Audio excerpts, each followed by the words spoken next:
c'è un convitato di pietra, io ad adiuvandum le dico queste robe sull'euro, penso che il convitato di pietra sia quella parte d'Italia che è tecnicamente fallita, perché noi non saremmo qui a fare discorsi sull'euro se non avessimo mezza Italia che ha i libri da portare in tribunale, che è fatta di fannulloni, di cialtroni, di gente che si mangia tutto quello che il Nord produce, perché è quello del quale dobbiamo discutere.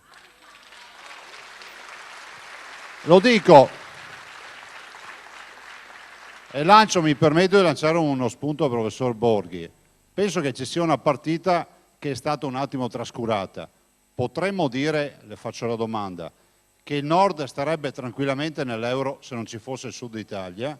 Punto di domanda. Ovvero, la verità è questa, io penso che noi abbiamo un problema paese che è un problema irrisolvibile e che dovremmo cominciare a mettere i puntini sulle i, che dovremmo anche dire che ben venga la lira, ma nel momento in cui avremo la lira ci resta la palla al piede, perché una palla al piede che comunque noi ce l'abbiamo. Lo dico perché noi veneti siamo meglio della Baviera, noi non abbiamo nulla da invidiare ai tedeschi, però è altrettanto vero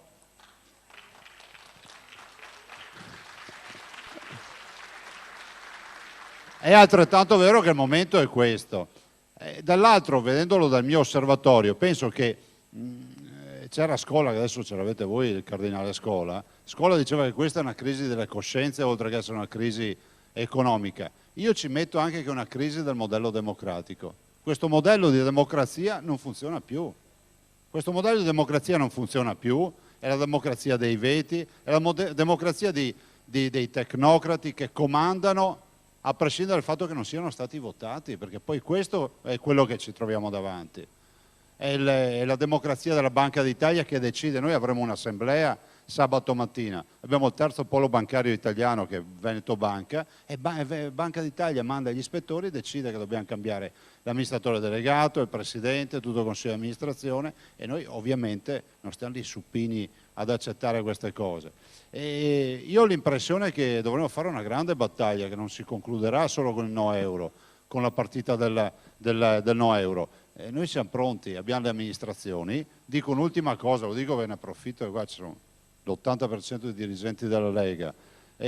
La Regione, eccolo qua Caner, la Regione ha un provvedimento che sta portando avanti sull'indipendenza, però è una roba seria, nel senso che il sentimento dell'indipendenza e dell'autonomia, il sentimento dell'indipendenza e dell'autonomia è ubiquitario, cioè è diffuso tra i 5 milioni di veneti.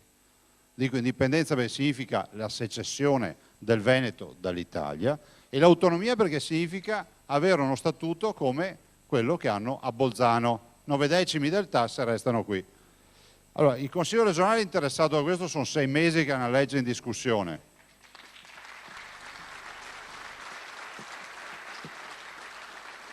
Voglio dire che noi non è che siamo gli ultimi arrivati e che rincorriamo qualcuno. Lui ha avuto ragione prima di noi. Ci battiamo perché 24 persone non devono essere processate le loro idee. Però è altrettanto vero che, lo dico ai militanti, una riunione anche di dirigenti, che è bene sapere che quello è il nostro marchio. Che quello è il nostro marchio. Quando si legge giustamente, io penso, Matteo ho detto una cosa, poi chiudo, penso che nelle prossime, abbiamo una fortuna, fra 10 mesi in Veneto si va a votare.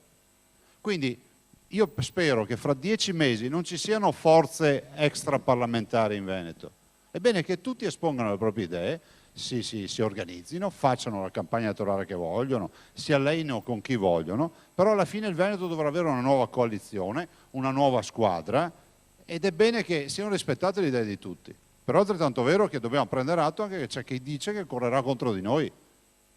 Che finito il momento di salvataggio poi ognuno va per la sua strada. Cioè non è che sbagliamo strada.